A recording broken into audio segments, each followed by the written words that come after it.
जिज्ञासा पहले लक्ष्मण जी जहांगीरा से बात करते। शिव गुरु और सतगुरु में क्या अंतर है? देखिए साहब ने सतगुरु अपनी कृपा से भोग और मोक्ष दोनों देते हैं। सवाल हमने साहब से किया था कि सतगुरु ही भोग और मोक्ष देंगे तो शिव की क्या जरूरत है? तो सतगुरु हमको और आपको नियमों में सिखलाते हैं, नियमों में बांध कर ही भोग और मोक्ष देते हैं।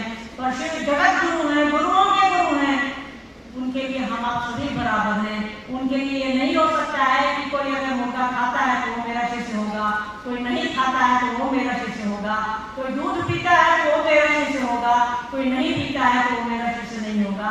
जिसके एक पैर है वो मेरा शिष्य होगा, जिसके दोनों पैर है वो नहीं होगा।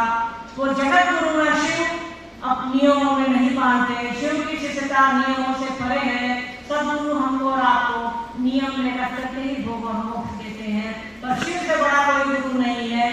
देखिए वो हमारा उनको आप साथ में कहा है कि शिव गुरु सदगुरु जगत गुरु तीनों है। निर्भर करता है कि हम आप किस लेवल के हैं, हमारी सोच क्या कहती है। क्योंकि हमारी आपकी आदत है, हमको और आपको लगता है कि जब तक कुछ करेंगे नहीं तब तक कुछ पाएंगे नहीं। इसीलिए साहब ने दूसरा सूत्र कहा, दूसरा सूत्र दिया। उनको मालूम है उनसे बड़ा साइकोलॉजिस्ट नहीं है कोई, उनसे बड़ा मनोवैज्ञानिक नहीं है। हम और आपको करने की आदत है, लगता है कि नहीं करके तो मिलेगा कैसे। इसलिए साहब ने कहा कि करोगे तभी लगेगा। ऐसे शिव को पाने के लिए, गुरु बनाने के लिए कुछ भी करने की आवश्यकता नहीं है। साहब ने कहा है उसको अपना समझिए, अपना समझिएगा, वो सब कुछ देता है, ज्ञान कहाँ नहीं देगा। एक जिज्ञासा है सुनील भाई का है, समझ रहे हैं राज्य मुख्यालय का एक स्लोगन है कि हुकुम तो हुकुम का हुकुम, इसका क्या अर्थ है? देखिए ये साहब की पंक्ति है, ये साहब का स्लोगन है। हुकुम हुकुम चाहिए। या साहब कहते थे कि मेरे हुकुम का हुकुम है, मेरे हुकुम का हुकुम है। मतलब साहब के हुकुम कौन? महादेव। बोला महादेव, महादेव। तो उनके हुकुम है महादेव। और कहा जाता है हुकुम का हुकुम मतलब हुकुम का ऑर्डर। ठीक है, ये साहब की पंक्ति है कि मेरे हुकुम का हुकुम है, मतलब साहब के हुकुम महादेव, और महादेव जो के हैं उसको भी हुकुम बोलते हैं, हुकुम शब्द है ये। ठीक है, तो राजस्थान ये सब जाएंगे ना तो तुम्हारा घर के मुखिया को भी हुकुम करता है, मतलब ये जो बोलेंगे सबसे बड़े हैं, घर में जो सबसे बड़ा होता है उसको भी हुकुम कहते हैं। ठीक है, तो हुकुम का हुकुम है मतलब मेरे जो आका है, मेरे जो भगवान है, मेरे जो महादेव हैं, जो मेरे लिए जो सर्वश्रेष्ठ हैं, सबसे जरूरी है, उनका ऑर्डर है ये, हुकुम का हुकुम है। ये साहब की पंक्ति है ये कि मेरे हुकुम का हुकुम है। ठीक है, तो मेरे हुकुम का हुकुम है, साहब का हुकुम महादेव, महादेव का हुकुम क्या है?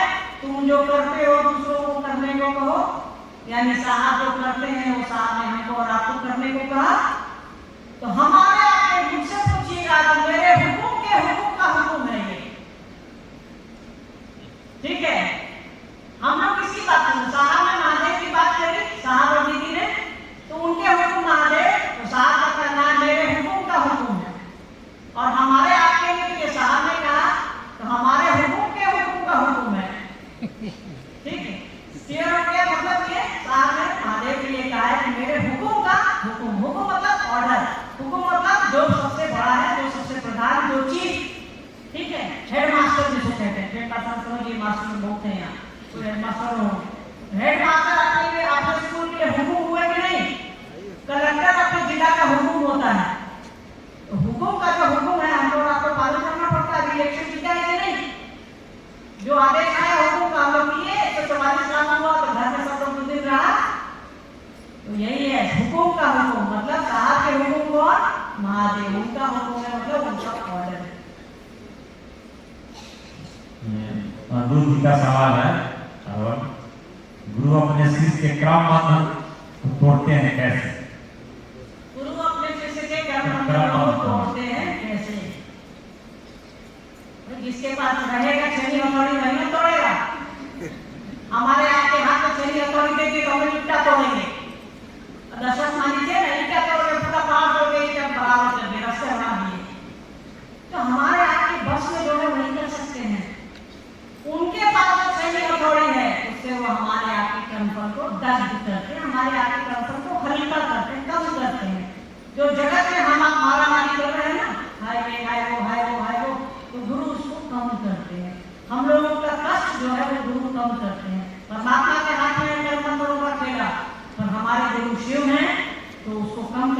ताकि हमारा चेता शिव की दिशा में, परमात्मा की ओर जाने की दिशा में आगे बढ़े, जगत की परेशानियों में न उलझ जाए, ताकि इससे शिव छूट जाए। यही है कि शिव अपने शिष्यों के कर्म बंधनों को कम करते हैं, मुक्त करते हैं। मुक्ति और मोक्ष में क्या अंतर है? मुक्ति और मोक्ष में क्या अंतर है? मुक्ति मोक्ष का जो मोक्ष शब्द को समझ लीजिए। मुक्ति मतलब फ्री हो जाना, मुक्त हो गया। हम किसी के यहाँ काम करते थे, फ्री हो गए। हम जगत में आए हैं, हम जगत से फ्री हो गए। मोक्ष का भी अर्थ होता है कि हमारा मन किसी एक अक्ष पर, मतलब किसी एक ऑर्बिट पर घूम रहा है, उससे फ्री हो गया। ठीक है, घर में पंखा चलता रहता है और वहां से खोल दीजिए तो गोल गोल नहीं घूमेगा, उस चक्र से वो मुक्त हो जाता है, उस काम घूमने से वो फ्री हो जाता है। एक ही चीज है, अगर अध्यात्म की बात करिएगा तो हमारा आपका शिव से तो होना ही मुक्ति है। हमारा जगत में रहते हुए हमारा आपका मन मुक्त हो जाए, यही महादेव की शिष्यता है, यही भगवान शिव की शिष्यता। साहब ने लिखा है, जगत में रहिए पर जगत के होकर नहीं रहिए, यही शिव की शिष्यता है। अरे भाई, हमारा शास्त्र कहता है कि मोक्ष जब आदमी मरता है तब मिलता है। साहब ने हमको और आपको जीते ही मोक्ष दे दिया। अब क्या चाहिए? जो बच्चा जन्म ले रहा है, क्यों का शिष्य हो रहा है, वो मोक्ष पा रहा है, इसके लिए मरने की आवश्यकता थोड़े है। साहब ने धर्म अध्यात्म को, जहाँ धर्म अध्यात्म खत्म होता है, साहब ने वहीं से शुरू किया है कि हमारा आपका मन मुक्त हो जाएगा। जैसे ही शिव को गुरु बनाएंगे, मन मुक्त हो जाएगा।